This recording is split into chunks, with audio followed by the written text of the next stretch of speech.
यार एक बार बड़ी टुच्ची हुई हमारी। तो क्या हुआ कि बचपन में बार बार जो है नाड़ा, घर वालों ने शादी 2-4 कजिन्स की एक साथ हो गई, तो हर बार कुर्ते पजामे पहनने को मिल रहे थे, कुर्ते पजामे पहनने को मिल रहे थे। तो वो नाड़ा जैसे हम बांधते थे, घर वालों ने बोला नहीं खुद बांधो खुद बांधो, तो हम खुद बांधते थे। तो कई बार क्या हुआ कि ऐसा ढीला हो जा रहा है, कभी आधा खसक जा रहा है, पर बेइज्जती कभी नहीं हुई।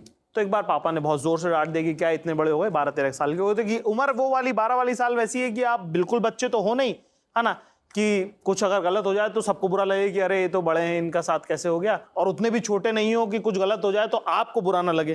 ठीक है, लोग भले इज्जत नहीं करते हैं पर आप अपनी इज्जत बहुत करते हैं। 12 साल की उम्र बड़ी ट्रिकी एज है वो, तो हम तो बड़ी इज्जत करते थे अपनी। तो आज साहब ये कि एक दिन हमने गुस्से में आके बहुत तेज गांठ बांध ली अपने नाड़े की, और लग गई घुलवा गांठ। अल्फाज पकड़िएगा जरा, ऐसी गांठ जिसका सिरा ना मिले नाड़े की, उसको कहते हैं घुलवा गांठ। घुलवा गांठ लग गई वो।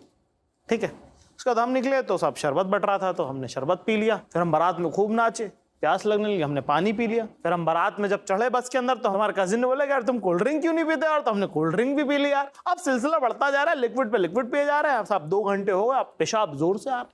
हमला कहाँ करें कैसे करें, बस रुक नहीं रही। बस बीच में रुकी एक बार, तो हमने खोलने की कोशिश करी, अब बस थोड़ी देर ही रुकती, गांठ खुली नहीं। ठीक है साहब, मैंने कहा पहुंचेंगे जरा, बारात गांव पहुंच जाए, उसके बाद समझेंगे क्या हुआ है। हम पहुंचे साहब गांव में, जब बारात उतरी सारी दुनिया देख रही थी कि दूल्हा कैसा लग रहा है, हम ढूंढ रहे थे कि पेशाब कहाँ की जा सकती है। ठीक है, कैसे जैसे कोना ढूंढा जहां पे अपना मूत्र विसर्जित किया जा सकता था। ठीक है, पर मुश्किल तो अभी भी वही है, घुलवा गांठ लगी हुई, खुल नहीं रही है भाई साहब से। पूरी कोशिश करी और प्रेशर इस कदर कि पसीने छूटने लगे। हमने आखिरकार आदि मानव की तरह एक नुकीला पत्थर उठाया और उससे खरोच खरोच के अपना नाड़ा काटा है। तब जाके साहब जो है वो सुख मिला है जो जिंदगी में दोबारा याद ही नहीं है कि वैसा सुख कुछ होता भी है। हमने अपने आप को बिल्कुल ही जो है फारिग कर लिया, बड़ा आनंद है। अब जो है आधा कटा हुआ नाड़ा है ये, कैसे जैसे करके हमने खोला खाला, उसको किसी डिजाइन से तो बांधा, बाहर निकले। अब ये उम्र ऐसी कि आप भूल जाते हो, हम खुद भूल गए कि क्या चल रहा था बाहर।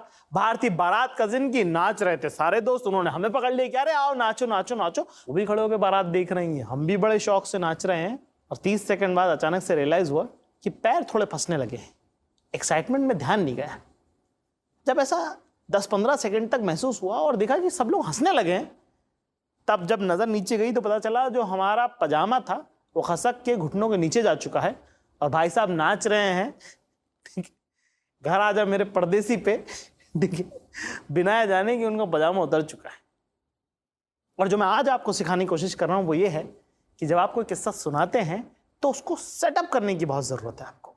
तो इस कहानी की शुरुआत में अगर आपको याद हो, अगर आप रिवाइंड करके भी देखेंगे, तो मैंने कहा कि एक बार साहब हमारी बड़ी टुच्ची हुई।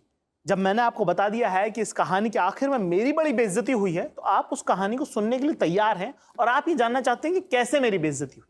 दूसरी एक चीज जो मैंने की थी वो ये है कि घुलवा गांठ जो ये अल्फाज है, इस पे बड़ा जोर दिया मैंने। जोर इसलिए दिया क्योंकि मुझे ऐसा लगता है कि ये बहुत लोगों की जबान पे नहीं होगा, अगर पता भी होगा तो उतना चलत में नहीं है।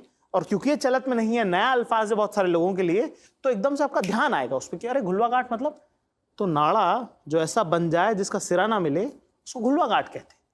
ठीक है, तो अचानक से आपका और अटेंशन मेरी तरफ आया। जैसे जैसे कहानी बढ़ी, उसके बाद जब मैंने आपको बताया कि मेरा नाड़ा खुल गया था, उस शर्मिंदगी के बाद मैंने क्या किया कि जिंदगी में दोबारा वो पजामे ही नहीं पहने जिनके अंदर जिप ना हो। ये था हासिले कहानी। अब हमने 3 चीजें सीखी, सेटअप, किस्सा और हासिले कहानी। किस्सा भी कौन सा, हमारा इमोशन। मैंने क्या क्या बताया कि मेरी उम्र 12 साल है। मैंने क्या बताया कि उम्र 12 साल किस तरह की होती है, जिसके अंदर आपको साहब दुनिया तो इतना बुरा नहीं मानती अगर आपके साथ गलत हो जाए, पर आपको बड़ा बुरा लगता है क्योंकि आपकी उम्र वैसी ट्रिकी है। जब मैंने ये डिटेल आपको दी तभी तो आपको लगेगा कि क्यों इसकी बेइज्जती हुई, तो इसे बुरा लगेगा। इसी तरह की छोटी छोटी डिटेलिंग जब आप अपने किस्सों में डालते हैं, वो उसको और अमीर और उसको गूढ़ बनाती, भारी बनाती है, वजनदार बनाती है। जैसे कोई दुपट्टा होता है, लहंगा होता है ना, तो उसमें गोटे का काम होता है, कहीं सितारों का काम होता है। ये आपके किस्सों में गोटे सितारे का काम है जो उसको वजनदार और महंगा बनाता है।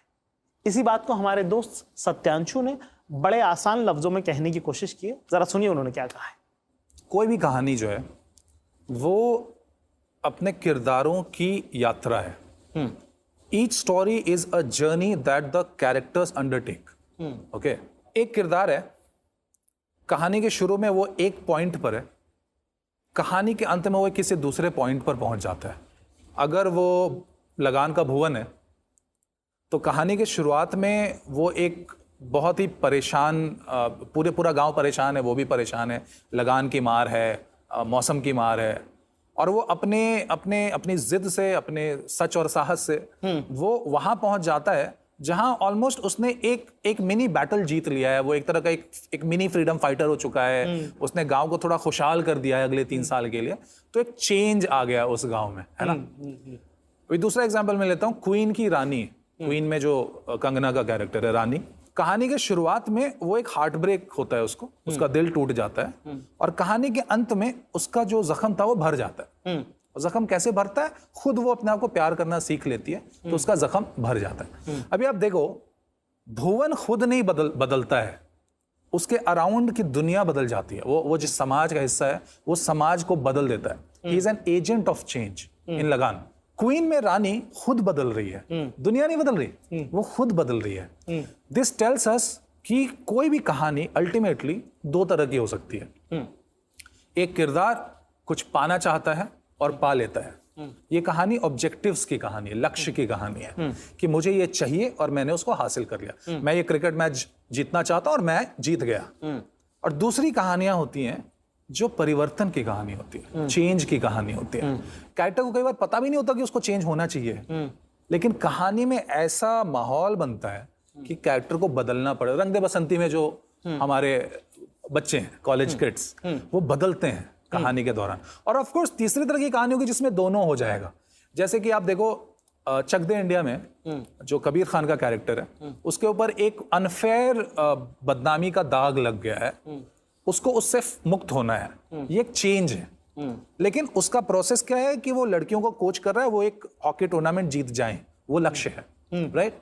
सो to put it simply, stories are either journeys of change और जर्नीज ऑफ क्वेस्ट। या तो परिवर्तन की कहानी होती है या वो एक लक्ष्य की पूर्ति की कहानी होती है। तो अगर हम बिल्कुल पॉइंट वाइज देखें तो हमें चाहिए एक कैरेक्टर जो एक जर्नी करेगा। वो जर्नी में या तो कैरेक्टर बदलेगा या एक लक्ष्य की पूर्ति होगी या दोनों होगा, जैसा कि चक दे इंडिया में।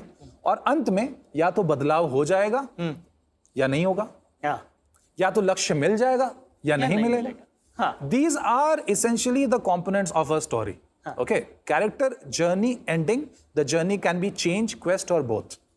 बस एक और चीज है, ये पूरा जो इक्वेशन है, ये जिस सोशल, पॉलिटिकल, कल्चरल एनवायरनमेंट में हो रहा है, वो बहुत इंपॉर्टेंट है। So this I think would be the final element of a story. Broadly speaking, जो सेटिंग है, that becomes the final element. अगर आप क्वीन की कहानी को 50 साल पीछे ले जाते, बिहार के गांव की लड़की है, शादी के एक दिन पहले दूल्हे ने मना कर दिया, तो वो अपने हनीमून पे अकेले नहीं निकलेगी। राइट? वो इसलिए संभव हुआ क्योंकि वो मॉडर्न कहानी है, दिल्ली की कहानी है। वहां की लड़की, दिल्ली में ऐसी लड़कियां हो सकती हैं जिन्होंने कभी ट्रैवल नहीं किया हो, मगर वो अकेले ट्रैवल करने जाएं तो लोग रोके भी ना, है ना। सो वो सोशल एनवायरनमेंट अगर आप हटा दोगे क्वीन से, तो क्वीन का वैल्यू थोड़ा, अगर आप बहुत इंडिविजुअलिस्टिक सोसाइटी में चले जाओ, आज से 50 साल बाद न्यूयॉर्क में एक लड़की है जिसने कभी अकेले ट्रैवल नहीं किया है, किसी लड़के ने उसका हार्ट ब्रेक कर दिया तो वो अकेले ट्रैवल करने निकली। ये बड़ा अजीब लग रहा है क्योंकि आज से 50 साल बाद का न्यूयॉर्क और इंडिविजुअलिस्टिक सोसाइटी हो चुकी होगी। तो आप सोशल कल्चरल कॉन्टेक्स्ट को नहीं हटा सकते कहानी से। मेरे हिसाब से ये 4 चीजें, character, journey, ending and setting, these are the 4 components that make your story.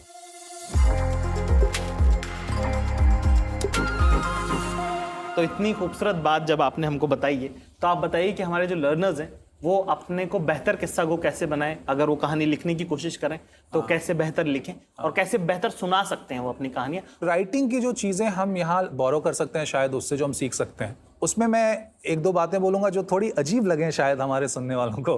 पहली बात ये बोलूँगा कि जब आप कहानी लिखना शुरू करो तो आप जितनी जल्दी हो सके कहानी के एंडिंग को फिगर आउट कर लो और फिर पूरी कहानी को आप रिवर्स इंजीनियर करो।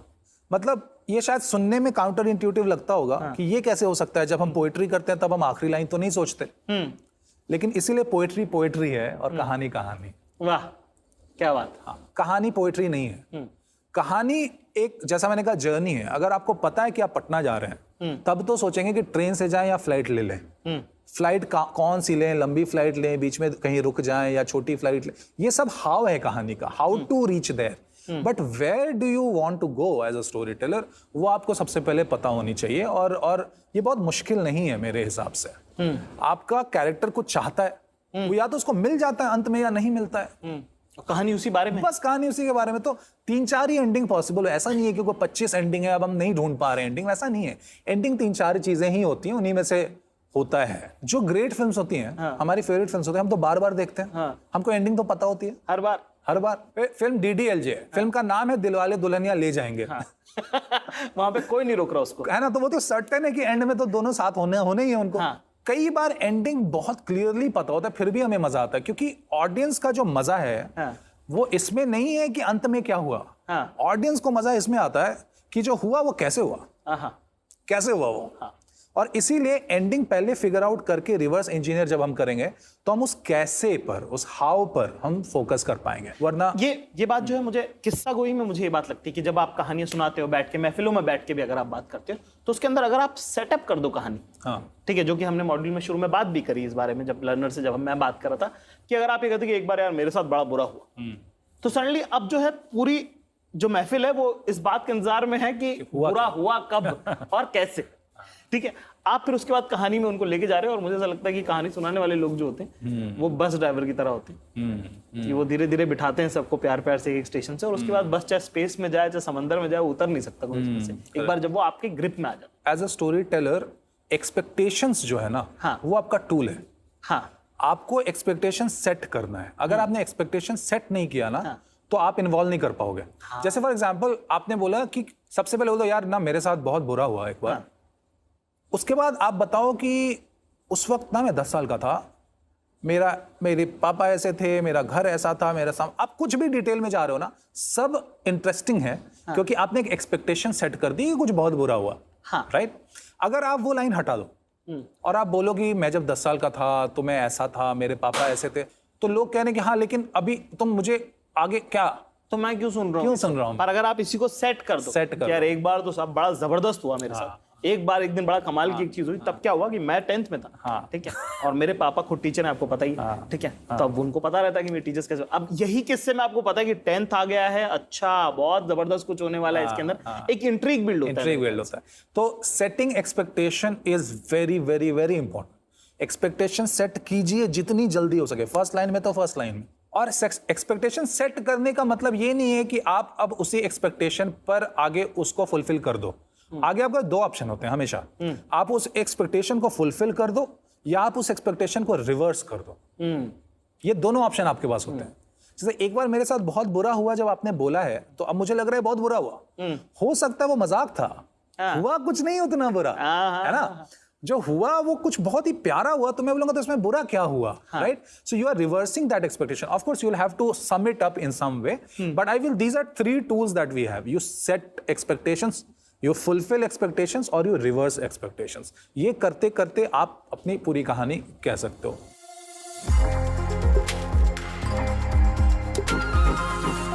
जो हमारे लर्नर्स हैं वो राइटिंग की कौन सी चीजें हैं जो वो बेहतर इस्तेमाल कर सकते हैं, किस्सा गोई में, सुनाने में, बातचीत में, क्या इस्तेमाल कर सकते हैं? सो इसमें अगेन एक टूल है जो मैं बहुत स्ट्रांगली रेकमेंड करता हूँ कि आप अगर सुना भी रहे हो अपनी कहानी, तो आपको जरूरी नहीं आप उसको लिख लो पूरी कहानी, लेकिन आप उसको आउटलाइन करो। पॉइंट वाइज कर लो, आप 10 पॉइंट्स में कर लो आउटलाइन, बट आउटलाइन कर लो कि ऐसे मुझे सुनाना है।